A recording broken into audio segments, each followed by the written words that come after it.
자, 우리가 그에게 영광을 돌리라. 이게 어떤 의미인지 한번 자세히 하나씩 알아보도록 하겠습니다.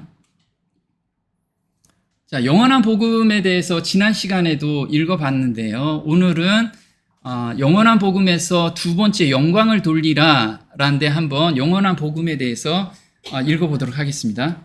땅에 거하는 자들 곧 여러 나라와 족속과 방언과 백성에게 전할 영원한 복음을 가졌더라. 하나님을 두려워하며 그에게 영광을 돌리라. 이는 심판하실 시간이 이르렀음이니 하늘과 땅과 바다와 물들의 근원을 만드신 이를 경배하라. 네, 요 계시록 14장 7절인데요. 지금 영원한 복음이라는 단어가 들어가 있는 곳이 별로 없는데 계시록 14장 7절에는 명확하게 이렇게 제시를 하고 있습니다. 영원한 복음을 가진 사람은 어떤 경험을 하게 되냐면 첫 번째, 하나님을 두려워하게 됩니다. 그래서 제가 지난 시간에 하나님을 두려워한다는 것은 하나님의 두 가지 성품을 아는 것, 그리고 두 가지 성품을 경험하는 거라고 말씀을 드렸습니다. 첫 번째는 하나님의 그 엄청난 능력을 경험하는 것과 또 하나는 그 엄청난 능력을 가지고 계신 분이 우리를 위해서 자기 모든 것을 희생하고 계시는 분이라는 이 두 가지를 경험하면 거룩한 두려움이 저희 마음속에 생깁니다. 그러면 이게 우리가 존경한다라고 이야기를 하죠. 그래서 하나님을 정말 거룩히 두려워하는 마음을 한 번 정도 경험한 사람이 두 번째 단계로 넘어갑니다. 이 두 번째 단계가 바로 영광을 돌리라는 거죠. 그럼 영광을 돌린다는 의미는 어떤 거냐면요. 이렇게 들어가 있어요. 자, 영광을 돌리라는 단어 안에 포함되는 경험입니다. 이거 굉장히 많은 경험을 우리가 포함되어 있는 단어예요. 그래서 첫 번째 경험, 우리가 거듭남의 경험을 거친 자들이 두 번째 경험인 영광을 돌리는 삶을 살 수가 있다라는 겁니다. 그래서 첫 번째 영광을 돌리라는 단어 안에 포함된 첫 번째가 뭐냐면 제자 되는 길입니다. 이 제자 되는 길은 우리 제자들이 예수님의 큰 성품을 그리고 큰 능력을 체험하고 나서 자기의 모든 재산을 다 버리고 예수님을 온전히 따라가는 것을 저희가 성경에서 볼 수가 있습니다. 이게 제자 되는 길이라는 거죠. 그래서 예수님의 성품을 닮아가기 위해서 자기의 모든 것을 내려놓는 단계입니다. 그리고 그 다음 단계가 뭐냐면 그리스도에 이르기까지 자라남입니다. 요거는 우리가 이제 예수님 성품을 계속 따라가다 보면 자기의 모난 성품들이 있습니다. 자기의 자아도 있고 이런 것을 온전히 비우는 단계입니다. 경험하는 단계죠. 그러면 성장은 하나님께서 자연스럽게 해주는 그런 단계를 거치게 되고요. 그 다음 단계가 뭐냐면 사명과 생애입니다. 이거는 이타적인 사랑을 우리가 느끼게 됩니다. 그래서 지금까지는 우리가 나를 위해서 무엇인가를 돈을 벌고 나를 위해서 시간을 보낸다면 제자들은 온전히 다른 사람의 구원을 위해서 자기를 온전히 맡기는 경험을 합니다. 이것이 이타적인 사랑이죠. 근데 이걸 억지로 한다고 억지로 되지가 않아요. 이거는 하나님의 은혜를 충분히 받으면 그 은혜에 끌려서 그냥 자연스럽게 일어나는 일이라는 거죠. 그리고 그 다음 단계가 뭐냐면 하나님을 아는 지식입니다. 그래서 하나님의 아는 지식은 자연과 성경을 통해서 하나님을 깊이 알게 되고 또 여기서 하나님의 음성까지도 계속해서 수시로 듣는 단계입니다. 그래서 우리가 이 단계까지 가게 되면 정말 하나님과 매일같이 소통하고 우리 에녹이 300년 동안 하나님과 소통하면서 삶을 정말 행복하게 살았듯이 저희가 이 단계까지 가게 되는 거죠. 그 다음에 그 다음 단계가 뭐냐면 기도의 특권입니다. 기도를 하는데 우리가 지금 기도를 열심히 하는데도 안 들어주는 건 또는 응답을 못 받는 이유가 뭐냐면 하나님의 뜻을 모르고 우리가 기도를 하기 때문에 그렇습니다. 나의 무엇인가를 채우기 위해서 사실 우리가 기도하면서 응답을 못 받는 거는 하나님이 주고 싶으셔도 그걸 주게 되면 우리가 삐뚤어가게 되기 때문에 줄 수가 없는 거예요. 그래서 하나님의 뜻을 명확하게 알면 바로바로 응답을 받게 됩니다. 그리고 그 다음 단계가 뭐냐면 의심을 극복하는 길입니다. 지금 성경을 스스로 읽고 깨달으며 진리에 굳게 서는 단계죠. 그래서 이 과정이 영광을 돌리라는 그 단어 하나에 포함된 경험입니다. 그래서 이게 저희가 지금 공부하고 있는 예수께로 가는 길 안에서 이 각 개별적으로 우리가 하나씩 다 알아보고 있는 과정입니다. 그래서 지금 이 영광을 돌리라는 것에 너무 많은 내용이 포함되어 있기 때문에 우리는 영광을 그러면 결과적으로 어떻게 돌릴 수 있는지 그걸 오늘 좀 알아보도록 하겠습니다. 자, 우리가 영광을 돌린다는 것은 비유로 이렇게 나타납니다. 지금 등불을 켰는데 등불을 켜고 나서 이 촛불이 자꾸만 타 들어가야지만 불빛이 계속해서 존재하고 있습니다. 이건 뭐냐면 내 자아가 계속 죽지 않으면 결코 성령의 능력이 나타나지도 않고 그 다음에 하나님의 품성도 나타나지 않는다는 거죠. 그런데 이유는 등불을 켜는 이유는 우리가 초를 보기 위해서 등불을 켜지 않는다는 거죠. 무엇을 보기 위해서? 네. 무슨 책을 보거나 아니면 이 등불 자체를 보기 위해서 하는 게 아니고 우리가 하나님의 성품을 나타나는 것은 이렇게 나를 봐라가 아니고 이 성경을 통해서 하나님을 발견하라. 이걸 하기 위해서 우리가 등불을 켜는 거죠. 그래서 삶에서 예수님의 품성을 반사하는 것은 그 빛을 보고 예수님을 발견하게 하기 위함이다. 그래서 우리가 보통 어떤 일을 멋지게 했는데 사람들이 막 칭찬도 열심히 하고 근데 그 영광을 내가 다 받으면 등불의 영광이 간 거죠. 등불에. 네, 등불의 영광이 안 가고 바로 하나님께 그것을 하나님을 볼 수 있어야지만 그 등불이 제대로 성령의 능력으로 비춰지게 된 거죠. 그러면 어떻게 했는지 한번 볼게요. 자, 영광을 돌린다는 의미가 어떤 건지 하나씩 좀 보겠습니다. 너희는 세상의 빛이라. 산 위에 있는 동네가 숨기우지 못할 것이요 사람이 등불을 켜서 말 아래 두지 아니하고 등경 위에 두나니 이러므로 집안 모든 사람에게 비치느니라. 이같이 너희 빛을 사람 앞에 비추게 하여 저희로 너희 착한 행실을 보고 하늘에 계신 너희 아버지께 영광을 돌리게 하라. 네, 여기서 보면요. 너희는 세상의 빛이라고 지금 이야기를 하고요. 그 다음에 첫 번째 해야 될 일이 뭐냐면 집안 모든 사람에게 비출 수 있도록 등불을 등경 위에다 두래요. 등경 위에. 첫 번째 해야 될 게 뭐냐면 다른 사람한테 비치지 말고 첫 번째는 집안 사람한테 비치라고 이렇게 나오고 있습니다. 그 다음에 사람들 앞에서 비추게 하는데 그 비추게 하는 게 내가 들고 다니는 게 아니고 너희 착한 행실을 보고 착한 행실을 보여주면 사람들이 아버지께 영광을 돌린대요. 그래서 우리가 촛불을 비치는 것은 방한 사람들을 먼저 비치게 한다는 거죠. 이게 되게 중요해요. 그래서 왜 이게 중요하냐면 우리가 다른 모르는 사람한테는 성경을 통해서 이야기를 잘 할 수 있어요.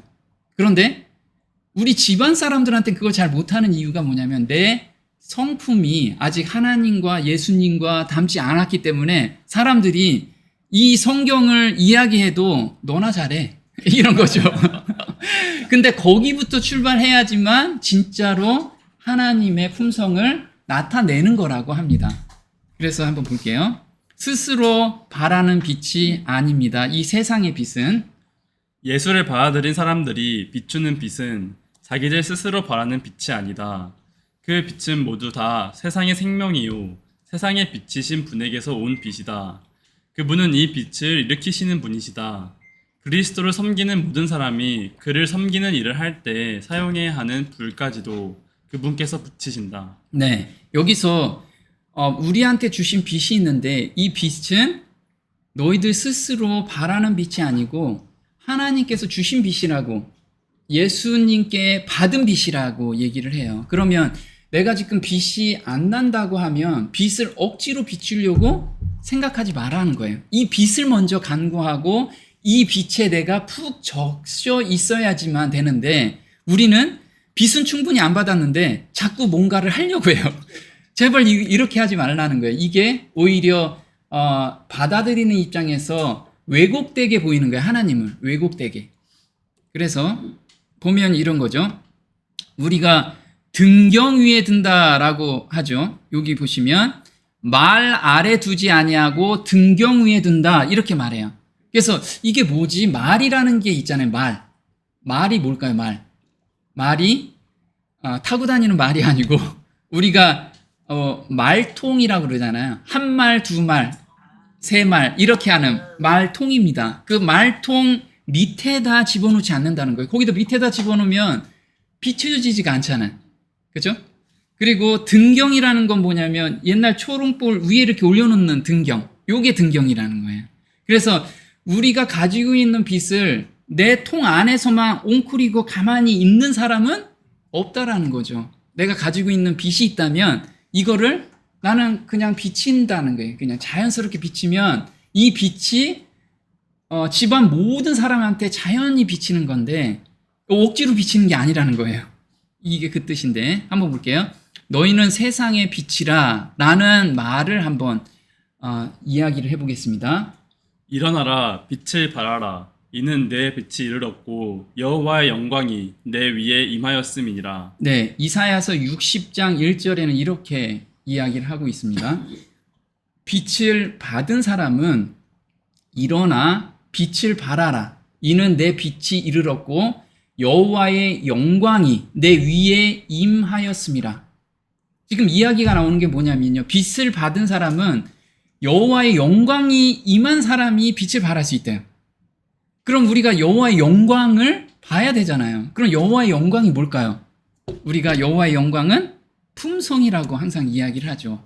그래서 조금 이따 볼 거고요. 각자 자기 분량만큼의 빛을 발하라고 합니다. 그래서 나는 좀 더 품성이 완성이 된 상태에서 나는 빛을 발할 거야가 아니고 오늘 받은 빛만큼만 사람들한테 이야기하자는 거죠. 보여주자는 거죠. 한번 보겠습니다. 모든 회심한 영혼은 그에게 위탁된 분량만큼의 빛을 발한다. 그리고 그 영혼이 빛을 발할 때 그 빛은 점점 증가하고 점점 더 밝아진다. 너의 빛을 비추라. 하늘에서 받은 너의 광선을 쏟아놓으라. 네, 이렇게 각자한테 비춰지는 빛과 각자가 이해하는 빛의 크기와 그 넓이가 다 다르잖아요. 그래서 작은 빛을 받았으면 그 작은 빛에 충성하자는 거죠.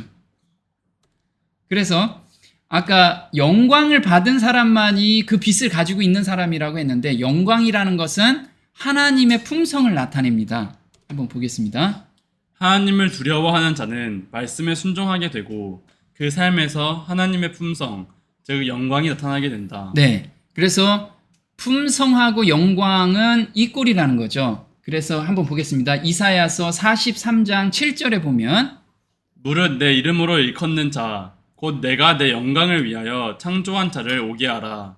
그들을 내가 지었고 만들었느니라. 네, 하나님께서 무릇 내 이름으로 일컫는 자, 곧 내가 내 영광을 위해서 창조한 자들이래요. 우리를. 그래서 이름과 영광은 이꼴이라는 거죠. 이름과 영광은 이꼴인데 한번 볼게요. 말씀이 육신이 되어 우리 가운데 거하심에 우리가 그 영광을 보니 아버지의 독생자의 영광이요 은혜와 진리가 충만하더라. 요한복음 1장 14절인데 예수님께서는 하나님의 품성을 온전히 가지고 계신 분이셨어요. 그래서 예수님을 보면 하나님이라는 거, 예수님을 보면 하나님이라는 것을 알 수가 있었어요. 그래서 우리가 예수님께서 그런 말씀을 하신 거죠. 지금 얘기하는 것이 그 영광을 보니 아버지의 독생자의 영광이요. 자, 그래서 여기서 영광에 대해서 저희가 계속 얘기를 하는데 영광이 내가 뭔가를 막 밝혀내는 게 아니고 하나님의 품성을 내가 충분히 이해하면 삶에서 나타난다는 거예요. 그래서 영광 이꼴 이름이고 이름 이꼴 품성이라는 거죠.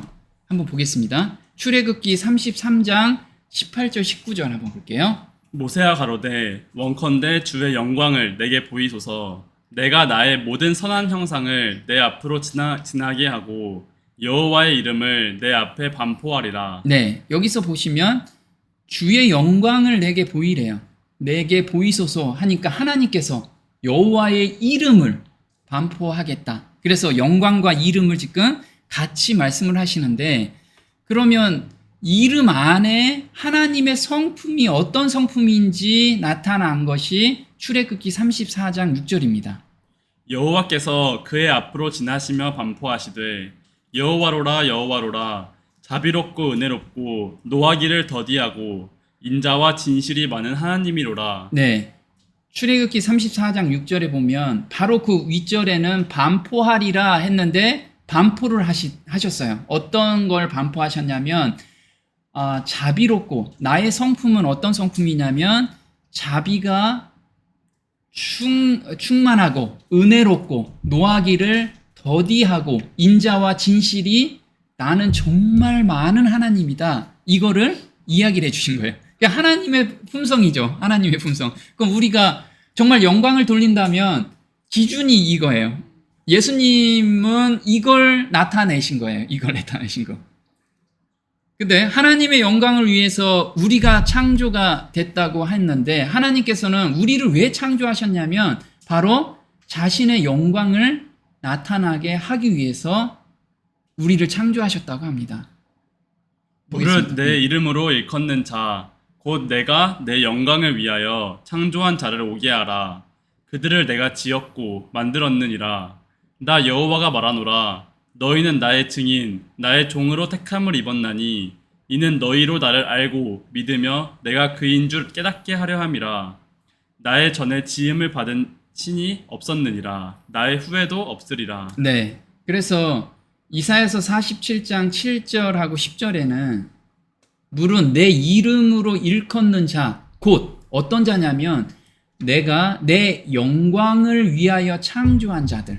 그래서 저희를 지금 구원을 받게 하고 그 다음에 이끄시는 이유는 무엇을 하기 위해서요? 영광을 나타내기 위해서. 그러니까 본인의 품성을 나타내기 위해서. 그래서 저희를 자녀라고 얘기를 하는 거죠. 자녀. 내 자녀면 나하고 닮아야 되는데 지금 엉뚱한 저기하고 닮은 거예요. 그래서 지금 하나님께서 너무 가슴이 아픈 거예요. 왜 내가 낳은 자식인데 왜 얘네들은 엉뚱한 그 품성을 나타내지 않느냐. 지금 그걸 이야기하는 거예요. 그래서 내 품성을 너희들은 나의 증인, 나의 종으로 택함을 입었나니. 그래서 나의 증인, 나의 품성을 정말 사람들이 나의 품성을 지금 오해하고 있으니까 품성을 좀 드러내서 하나님을 제대로 알게 좀 해줘라. 이걸 저희한테 부탁하고 있는 거예요, 사실. 계속. 그래서 사도 바울은 이렇게 이야기합니다. 에베소서 1장 5절 6절에 그 기쁘신 뜻대로 우리를 애정하사 예수 그리스도로 말미암아 자기의 아들들이 되게 하셨으니 이는 그의 사랑하시는 자 안에서 우리에게 거저 주시는 바 그의 은혜의 영광을 찬미하게 하려는 것이라. 네. 자, 저희를 사도 바울은 이걸 깨달은 거예요. 우리를 아들들로 다 삼으셨는데 이유는 뭐냐면 은혜의 영광을 찬미하게 하기 위해서. 그래서 우리가 받은 그 은혜가 너무 기쁘고 너무 좋아서 그 즐거운 삶을 살게 되면 많은 사람들이 그 모습을 보고 나도 하나님 믿고 싶어요. 이렇게 살게 하기 위해서 저희를 아들과 딸로 삼아 주셨다는 거죠. 자, 그리고 등불은 가장 가까운 곳부터 비추기를 위에 켠다. 그래서 한번 보겠습니다. 사람이 등불을 켜서 말 아래 두지 아니하고 등경 위에 두나니 이러므로 집안 모든 사람에게 비치느니라. 네, 아까 말씀드렸듯이 등불을 켜는 이유는 집안 사람부터 비추게 하기 위해서. 이게 마태복음 5장 15절입니다. 똑같이 누가복음 15장 8절 한번 볼게요. 어느 여자가 10 드라크마가 있는데 하나를 잃으면 등불을 켜고 집을 쓰이며 찾도록 부지런히 찾지 아니하겠느냐. 네, 자, 등불을 켜는 이유는 뭐냐면 집안을 쓸면서 잃어버린 하나를 찾기 위해서 한다는 거예요. 그래서 우리가 지금 등불을 킨다는 게 아까 하나님의 성품대로 우리가 산다는 의미는 정말 가족 중에서 아직 하나님의 성품을 모르는 사람들한테 이걸 비추고 그런 사람들을 찾기 위해서 나는 삶을 살으라는 거예요. 지금 어디 외국에 가서 전도하지 말고 먼저 할 일은 우리 집안부터 한번 단속해라. 네, 한번 볼게요. 이 비유는 가정에 대한 교훈이 된다. 가정 안에는 그 가족의 구원 문제에 대하여 매우 무관심하는 일이 종종 있다. 가족들 가운데는 하나님에게서 멀리 떨어져 있는 자도 있다. 그러나 가정 안에서 하나님께서 맡겨주신 선물 중 하나라도 잃어서는 안 되겠다는 염려를 하는 일은 얼마나 적은지 모른다. 네, 그래서 이 지금 바로 위의 교훈은 가정에 대한 교훈인데 우리가 평상시 살면서 너무 등한시 생각한다는 거죠. 잃어버린 영혼인데 그 영혼에 대한 불쌍함 그리고 하나님께 돌아오는 그런 마음을 갖는 것이 너무 적어진 거예요. 사람들이 그냥 무관심해지고 자기의 성품을 잘 모르는 사람한테 뭔가를 알려주려고 이렇게 한다는 거죠. 그게 하나님이 원하시는 건 아니라는 거예요. 지금. 자, 영광을 돌린다는 의미 또 한번 볼게요. 이같이 너희 빛을 사람 앞에 비치게 하여 저희로 너희 착한 행실을 보고 하늘에 계신 너희 아버지께 영광을 돌리게 하라. 네, 하나님께 영광을 돌리는 것은 너희 착한 행실을 보면 사람들이 영광을 돌리게 한대요. 근데 우리가 혹 잘못 생각하는 게 내가 뭔가를 잘해서 인터뷰를 딱 하면 그 얘기하죠. 이 모든 영광을 하나님께 바칩니다. 자, 이런 것도 물론 도움이 되겠지만 그게 아니고 착한 행실이라고 그랬어요. 착한 행실. 착한 행실. 그러면 착한 행실이 어떤 건지 한번 볼게요. 등불은 빛의 밝기와 강함으로 자신을 알린다. 등잔에 있는 등불의 기름은 방 안에 있는 자들에게는 보이지 않을지 모르지만 등불이 빛을 발하고 있다는 사실은 기름이 공급되고 있다는 증거이다. 네, 여기서 착한 행실을 할 수 있는 것은 기름이 공급돼야지만 착한 행실을 할 수 있다라고 지금 말씀을 해요. 그러면 기름이라는 게 우리가 성령이라는 거예요. 그럼 매일같이 저희가 성령의 음성에 따라가는 우리가 양심으로 호소하는 성령의 음성들이 있어요. 근데 그 성령의 음성대로 따라가면 착한 행실이 나온다는 게 그게 내가 요거 좀 도와줘야지 이게 아니고 정말 그 하나님의 말씀과 하나님의 마음을 오늘 아침에도 성경 읽으면서 내가 간구하고 어떤 뜻입니까? 라고 기도했을 때 하나님께서 주시는 그 마음대로 오늘 하루를 살게 되면 내 주변 사람들이 너의 착한 행실을 보고 하나님께 영광을 돌리게 된다는 거죠. 자, 또 보면요. 영광을 돌리게 하라. 이건 어떤 의미인지 한번 볼게요. 빛이 비치는 것은 사람들에게 그 빛을 보도록 하기 위함이 아니라 그것으로 인해 다른 것들을 볼 수 있도록 하기 위함이다. 우리는 빛을 비추되 사람들이 우리들에게 매혹되기보다는 생명의 빛이신 그리스도와 더 가치 있는 것들에 매혹되도록 비추어야 한다. 네, 요게 조금 전에 말씀드린 빛을 보기 위해서 빛을 강조하기 위해서 빛을 비치는 게 아니고 그 빛을 비치는 이유는 진리를 발견하게 하기 위해서 예수님을 보게 하기 위해서 또 하나님을 보게 하기 위해서 우리는 빛을 비친다는 그런 의미입니다. 자, 영광이 비치는 순서입니다. 첫 번째는 자신에게 먼저 비춰야 됩니다. 이게 거듭남의 경험을 해야지만 빛을 가질 수가 있어요. 거듭남의 경험이. 자, 한번 볼게요. 노하기를 더디하는 자는 용사보다 낫고 자기의 마음을 다스리는 자는 성을 빼앗는 자보다 나으니라. 나쁜 성질을 이기보다는 순교자 노릇하기가 훨씬 더 쉬운 법이다. 네, 여기 좀 이상한 말 하고 있죠. 자기의 마음을 다스린다는 건 어떤 거냐면 성령의 자기 자아를 굴복시키는 겁니다. 이게 그 의미인데 성령의 자기 자아를 굴복시키는 자는 성을 빼앗는 자보다 낫대요. 성을 빼앗는 자.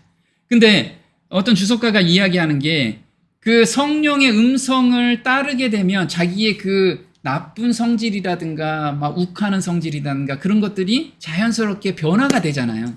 그래서 나쁜 성질을 이기기보다는 순교자 노릇하기가 훨씬 더 쉬운 법이다. 그래서 그런 성질 없이 나는 외국에 나가서 순교자하고 그 전도하고 순교하는 게 훨씬 쉽다라는 거예요. 그러니까 자아를 죽이는 게 그만큼 어렵다는 거예요. 그래서 우리는 이걸 매달릴 때 정말 하나님의 빛이 내 삶에서 나타난다는 거죠. 자, 그리고 그 다음에 해야 될 게 배우자나 자녀, 가족에게 먼저 비춰야 된다는 거예요. 이게 하나님의 순서라는 거예요. 그래서 한번 보겠습니다. 오직 성령이 너희에게 임하시면 너희가 권능을 받고 예루살렘과 온 유대와 사마리아와 땅 끝까지 이르러 내 증인이 되리라. 네.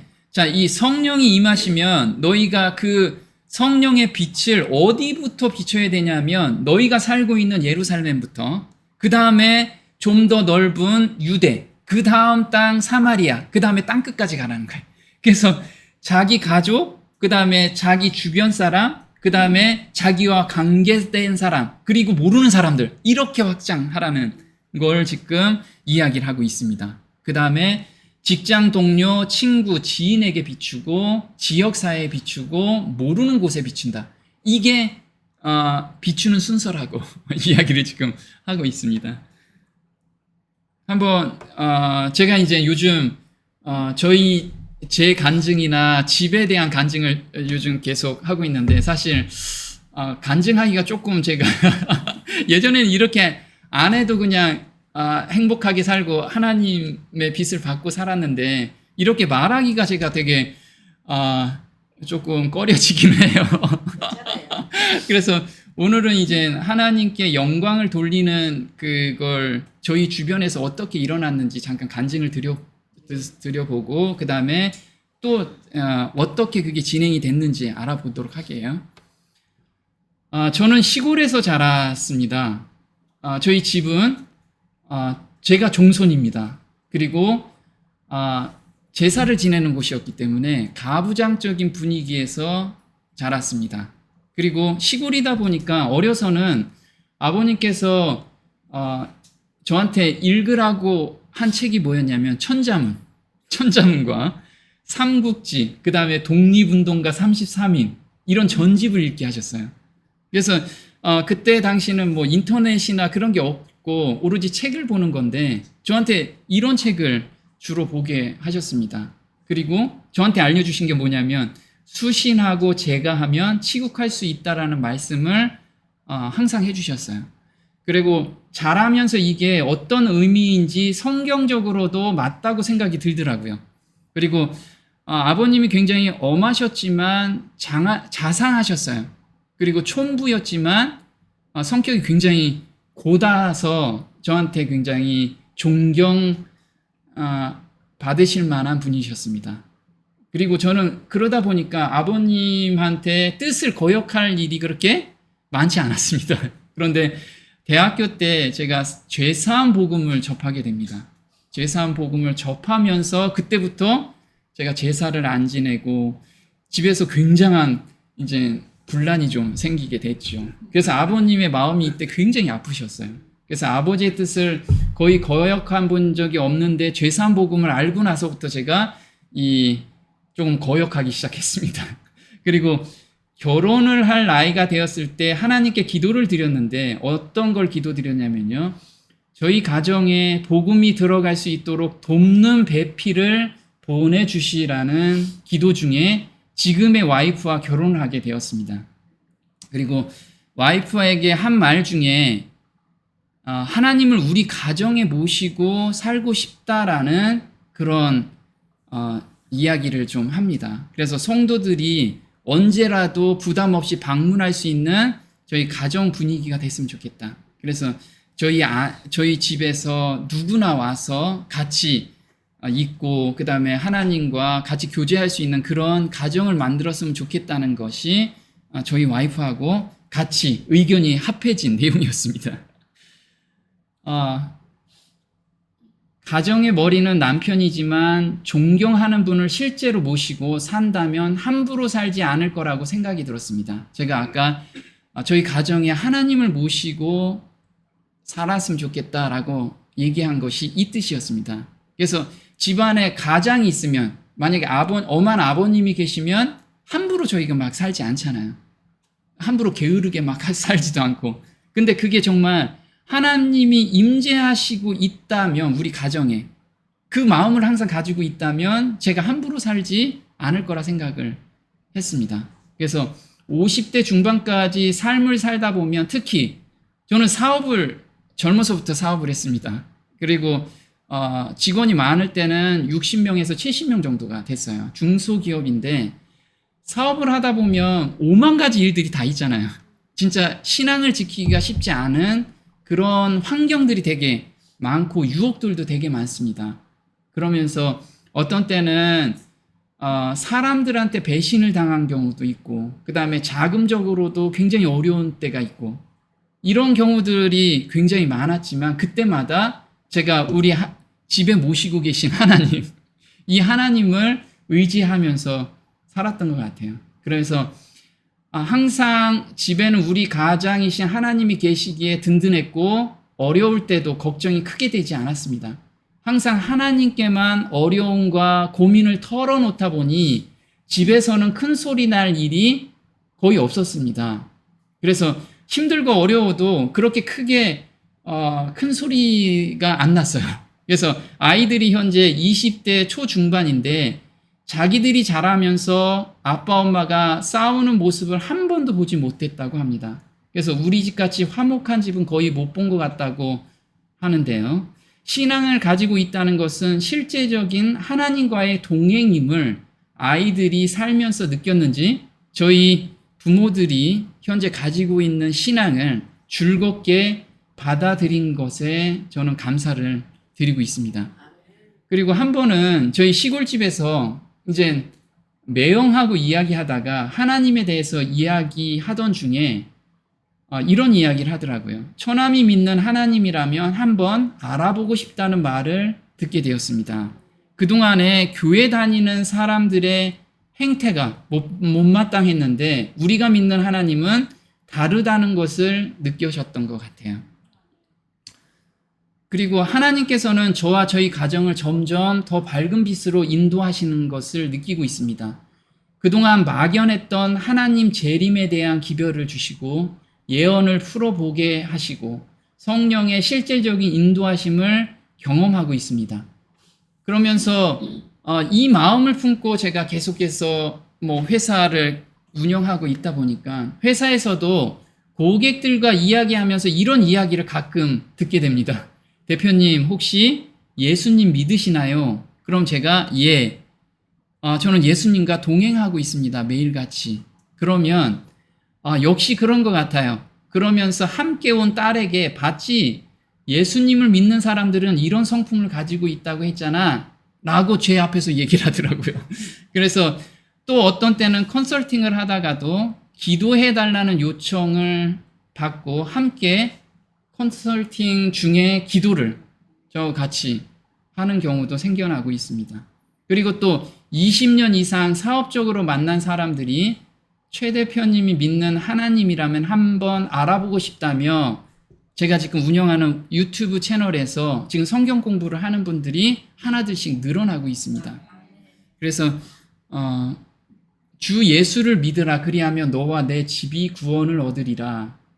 믿는다는 것은 오늘이라는 날에 하나님이 주시는 빛에 순종하는 실질적인 삶이고 어둠에 있는 사람들이 그 빛을 보고 힘을 얻게 빛을 나눠주는 것임을 알게 되었습니다.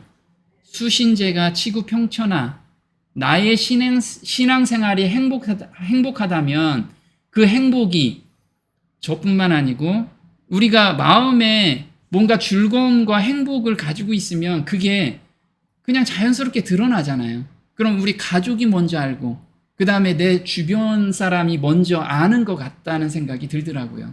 그래서 이게 수신, 자기가 정말 하나님의 은혜를 충분히 느끼고 있으면 주변 사람들이 그걸 자연스럽게 아는 것 같다는 생각에 이 말이 맞다라는 생각이 좀 들더라고요.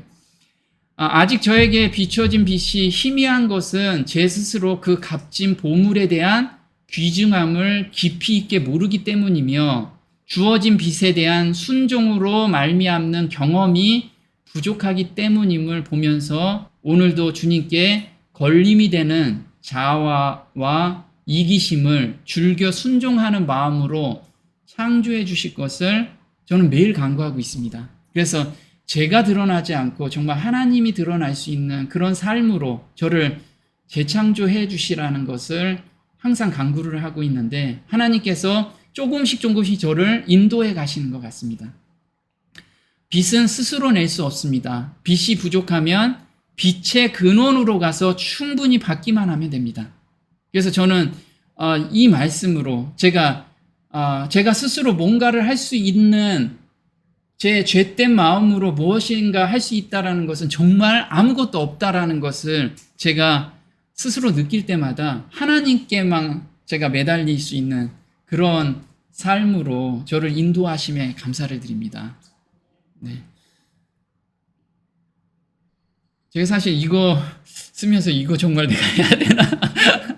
그런데 그래도 이제 짧게나마 제가 이제 살아온 과정과 그리고 제 주변에서 이렇게 변화되는 모습들 이게 이제 하나님께서 정말 제 마음을 요즘은 더 많은 변화를 주시더라고요. 그래서 제가 가지고 있는 게 너무 소중하기 때문에 사람들한테 계속 이야기해 주고 싶은 거예요.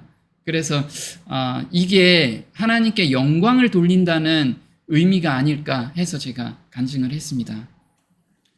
자, 영광을 돌린다는 의미는 내가 죽는 것이다 라고 지금 요한복음 12장에서 말씀을 하십니다. 예수께서 대답하여 가라사대 인자의 영광을 얻을 때가 왔도다. 한 알의 밀이 땅에 떨어져 죽지 아니하면 한 알 그대로 있고 죽으면 많은 열매를 맺느니라.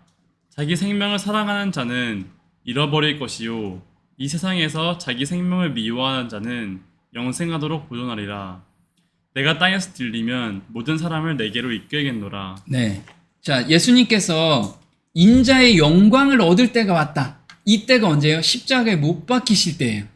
이제는 내가 죽을 때 하나님이 인자의 영광이 그때 모든 사람이 영광을 보게 될 거라고 지금 말씀을 하고 계세요. 그래서 하나님의 영광을 나타내는 것은 자아가 죽을 때 나타납니다. 우리가 죽을 때. 아까 초가 계속해서 타려면 초가 녹아져야지만 촛불이 계속 타듯이 자아가 없어질 때 모든 사람이 하나님께 영광을 돌릴 수가 있다는 거예요. 그래서 자기 생명을 사랑하는 자는 어떤 자냐면 이렇습니다. 자기 힘으로 자기 생명을 구원하려 하는 자를 가리킨다. 모든 사람들은 자기 생명의 구원을 예수님께 맡기고 그만 믿고 따라야 된다. 네. 어떤 이야기냐면 영광을 내가 무엇인가를 해서 이렇게만 하나님께 영광을 돌리겠지 하면서 무엇인가를 하려고 하는 거, 자기 힘으로 이걸 제발 좀 내려놓으라는 거예요. 이걸 내려놓으면 하나님이 일하시는데 내가 무엇인가를 보여주려고 하기 때문에 하나님이 일을 못하고 계신다는 거죠. 자, 어떻게 자기 생명을 미워할 수 있는지 어떤 주석가가 이렇게 이야기를 했습니다.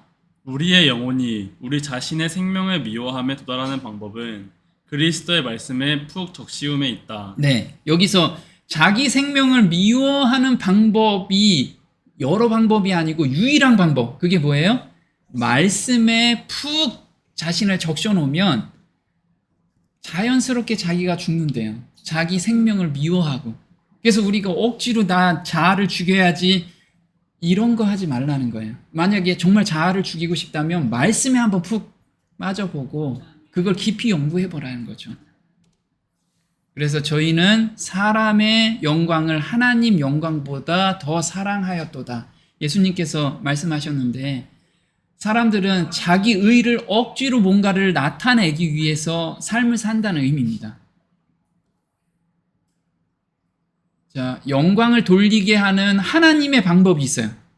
이것도 또 그럼 우리가 간절히 기도를 하는 거죠. 제 삶에서 하나님의 영광을 좀 드러내게 해주세요. 그럼 하나님이 그 방법을 이렇게 나타내 주셨어요. 한번 볼게요. 엘리야가 갈멜산 꼭대기로 올라가서 땅에 꿇어 엎드려 그 얼굴을 무릎 사이에 넣고 그 사안에게 이르되 올라가 바다편을 바라보라. 저가 올라가 바라보고 고하되 아무것도 없나이다. 가로되 7번까지 다시 가라. 7번째 이르러서는 저가 고하되 바다에서 사람의 손만한 작은 구름이 일어나나이다.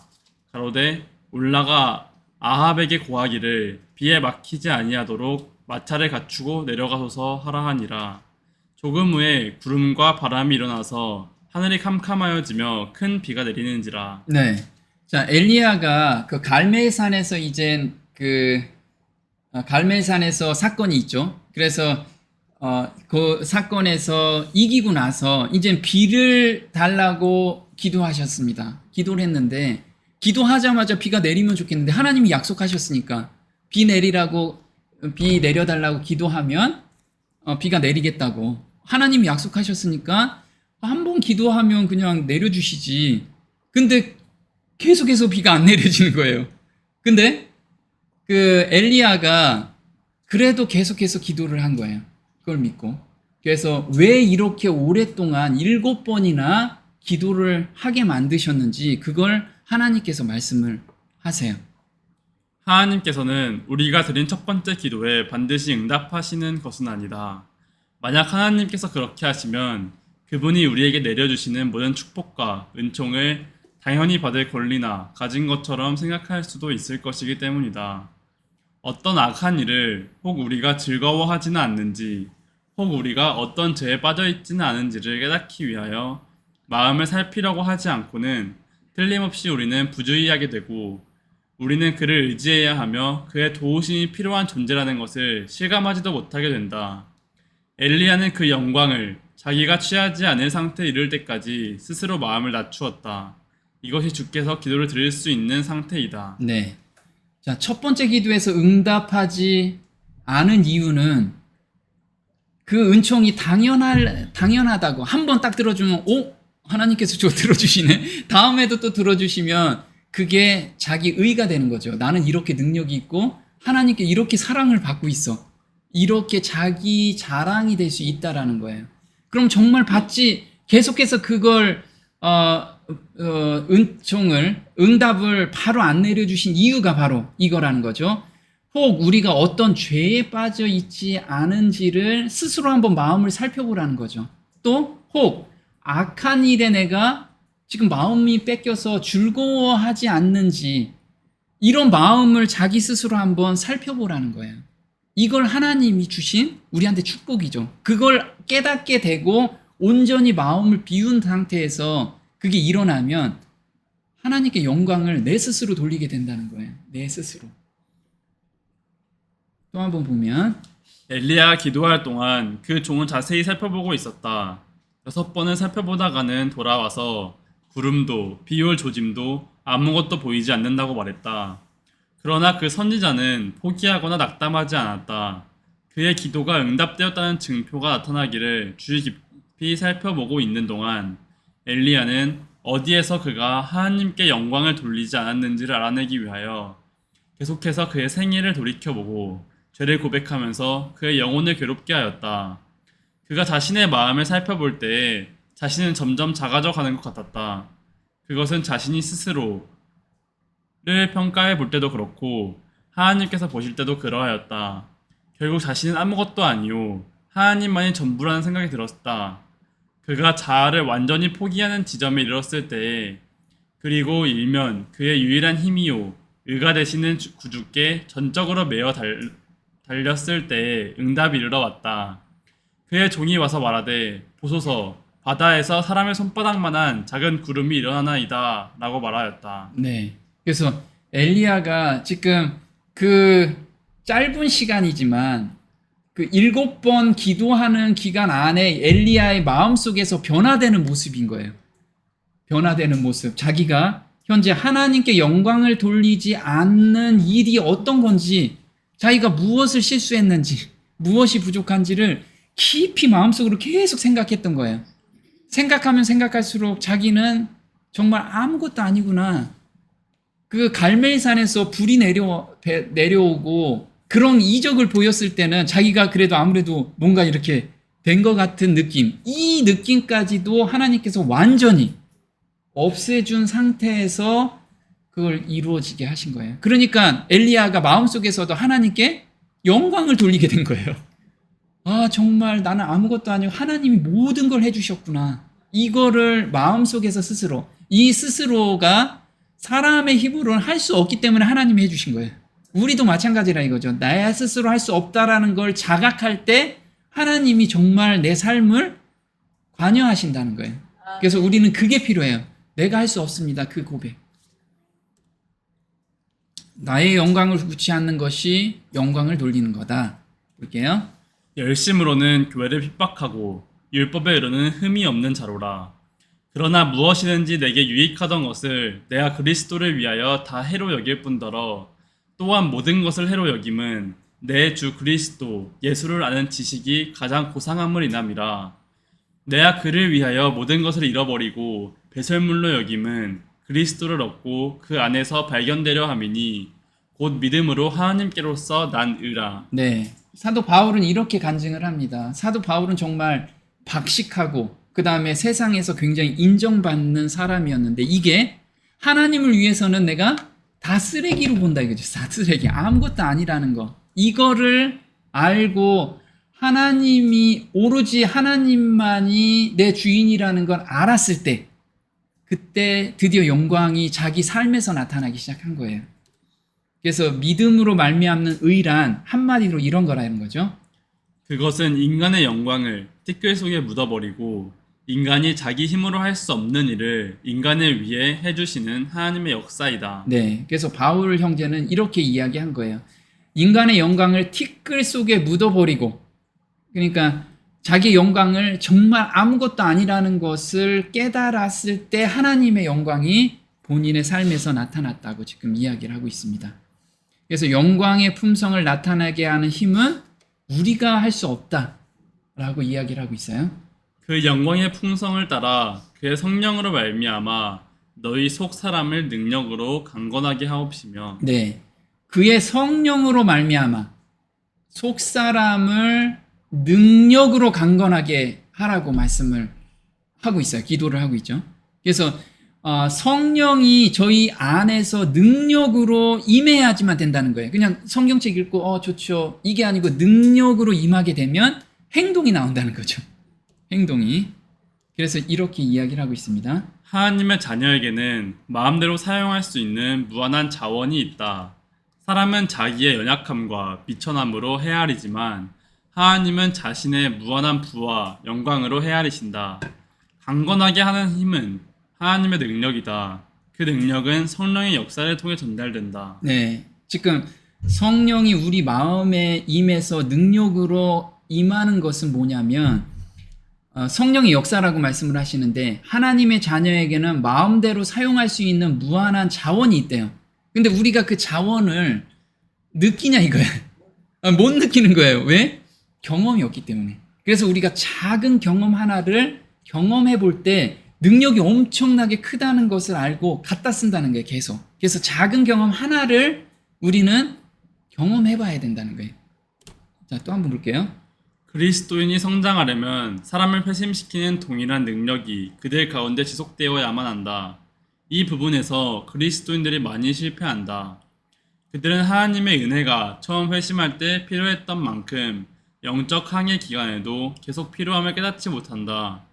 체력이 음식을 통해서 지적인 생명이 사상을 통해 증진되는 것처럼 영적 생명은 성령의 직접적인 임재와 능력을 통해 유지된다. 네, 맞아요. 이게 좀 아멘이 되죠. 저희가 처음에 저는 죄사함 복음을 받았을 때 그때 정말 그 성경을 열심히 읽고 그걸 느끼고 싶어서 굉장히 원하고 또 기도를 했어요. 근데 한번 그런 걸 느끼고 나서는 그 다음부터는 그걸 지속적으로 원하진 않고 그냥 살았던 거예요. 여기서 제가 실수를 한 거죠. 여기서. 근데 정말 참 진리를 발견하니 매일의 성령의 말씀을 경험하고 듣고 그다음 하나님과 대화하는 그런 방법을 저희가 알게 된 거예요. 그러니까 매일같이 이런 능력으로 우리가 죄된 욕심이라든가 세상을 사랑하는 마음들이 이 성령의 능력으로 깨지게 되는 거예요. 다. 이것을 작은아마 계속해서 경험을 하는 그런 축복을 우리가 다들 경험하기를 다 원하고 바랍니다. 제가. 네. 자, 예수님은 어떤 것을 영광으로 생각하는가? 예수님은 어떤 것을 영광으로 생각하시는지 한번 볼게요. 예수께서는 우리가 죄 많고 무력하고 어려운 상태 그대로 그분께 나아오기를 원하신다. 우리는 어리석고 연약한 모습으로 나아가 죄를 한탄하는 마음으로 주님의 발 아래 엎드릴 수 있다. 그분께서 사랑의 팔로 우리를 안아주시고 우리 상처를 낫게 하시며 우리를 정결케 하시는 것이 그분의 영광이다. 네. 너무 감사가 되죠. 예수님이 영광으로 생각하는 게 무엇이냐면 너희들이 정말 잘 살고 그리고 죄를 매일 이겨서 그게 굉장히 영광이죠. 근데 그렇게 못하기 때문에 죄 많고 무력하고 어려운 상태 그대로 도와주세요 하면서 와라. 그게 내 영광이다. 이거예요. 그래서 우리가 지금 그렇게 못 산다면 그대로 하나님께 가세요. 예수님께 가시면 예수님께서 우리 상처를 낫게 하시며 우리를 정결케 해주신다는 거죠. 그걸 영광으로 생각하신다는 거예요. 그래서 우리는 그 모습 그대로 하나님께 제가 이렇게 못합니다, 하나님. 그래서 순결하고 정결하게 바꿔주세요 라고 기도할 때 하나님이 영광으로 삼아 주신다는 거죠. 자, 하나님의 큰 능력을 보면 영광을 돌리게 된다. 볼게요. 죽었던 자가 일어앉고 말도 하거늘 예수께서 그를 어미에게 주신대 모든 사람이 두려워하며 하나님께 영광을 돌려 가로되 하나님께서 자기 백성을 돌아보셨다 하더라. 네. 그래서 사람들은 어떤 큰 이적을 볼 때, 죽었던 자가 일어났을 때 하나님의 능력을 보잖아요. 그러면 하나님을 경외하게 되는데, 경외하고 나서 하나님께 영광을 돌리는데, 이 영광을 돌린다는 건 그렇게 능력이 좋으신 분과 그리고 이렇게 불쌍하게 보시는 분이기 때문에 내 모든 문제를 가지고 하나님께 간다는 거예요. 이게 하나님께 영광을 돌린다는 거죠. 아까 예수님께서는 어떤 게 우리한테 영광이라고 하셨냐면 너희 죄를 모두 가지고 올 때 영광으로 삼는다고 하셨기 때문에 이 말씀을 하시고 계시는 거예요. 볼게요. 침상에 누운 중풍병자를 사람들이 데리고 오거늘 저희의 믿음을 보시고 소자야 안심하라 내 제사함을 받았느니라. 그가 일어나 집으로 돌아가거늘 무리가 보고 두려워하며 이런 권세를 사람에게 주신 하나님께 영광을 돌리니라. 네. 그래서 하나님의 그 큰 능력을 보면 중풍병자도 낫게 하는 그 큰 능력을 보면 모든 사람들이 하나님께 자기 죄를 가지고 자기 문제를 가지고 해결해 주세요 하고 간다는 거죠. 그게 영광을 돌린다는 의미예요. 그래서 우리가 하나님께 지금 영광을 돌리자고요. 내 죄를 가지고 내 문제를 가지고 하나님께 가면 하나님께 그게 영광이 되는 거예요. 네, 우린 이렇게 이번 주도 하나님께 영광을 돌리는 그런 삶이 됐으면 좋겠습니다. 네, 오늘 여기까지 하겠습니다.